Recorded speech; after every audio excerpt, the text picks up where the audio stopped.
फरहाना भट्ट, आप ही की कही कुछ पंक्तियों से शुरुआत करूंगा। जी। कुछ बात है कि हस्ती मिटती नहीं हमारी, सदियों रहा है दुश्मन दौरे समा हमारा। Thank you big boss. आपने कई बार कहा कि आप हमेशा कठिनाइयों का सामना करती आई हैं जी। और आपकी जिंदगी के सफर की तरह ये सफर भी तो आसान कहाँ रहा है। पहले ही दिन आपको घर वालों की सरकार ने घर से बाहर निकालने का फैसला सुना दिया। आमतौर पर क्या होता है, अच्छे अच्छों का हौसला और ताकत टूट जाती है, लेकिन फरहाना नहीं। फरहाना ने ना सिर्फ सीक्रेट रूम से पूरे घर को फैसले सुनाए, लेकिन साथ ही ऐसी आंधी बनकर घर में लौटी कि ना सिर्फ घर वालों के बल्कि देश भर के लोगों के होश उड़ाकर रख दिए। आपको कई बार टोका गया, आपको कदम कदम पर अकेला छोड़ा गया।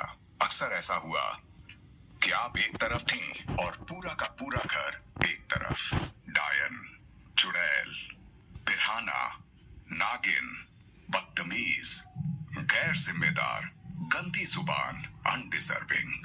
आपको क्या क्या नहीं कहा गया फरहाना, लेकिन कभी किसी ने ये जानने की कोशिश नहीं की कि आखिर ऐसा क्यों है। उन्होंने कभी ये नहीं सोचा कि फरहाना कितनी मुश्किलों का सामना कर आज यहाँ तक आ पहुंची है। उसे कदम कदम पर दुनिया ने और अपनों ने नीचे गिराने और दबाने की कोशिश की है। इस घर में भी आपको लोगों के ताने और उनकी उल्टी सीधी बातें ही मिली। यहाँ तक कि आपकी लड़ाइयों में कई बार आपकी माँ तक को बीच में लाया गया।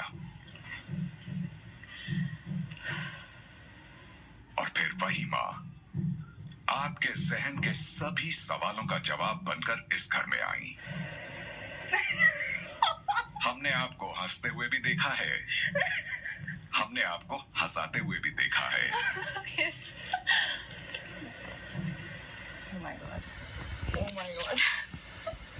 लोगों ने आपको काला दिल बुलाया, लेकिन दर्शकों को उसमें आपकी क्लैरिटी साफ साफ दिखाई दी। आप क्लियर थी कि आप यहाँ शो जीतने आई हैं बिल्कुल। और उसके लिए आपको क्या करना है। राइट। शायद असल जिंदगी में आप रिश्तों में इतने धोखे खा चुकी हैं कि अब आपका रिश्तों में कोई विश्वास ही नहीं रहा। Correct big boss. इसलिए फरहाना की प्रायोरिटी साफ थी और वो हमेशा थी खुद फरहाना। यस।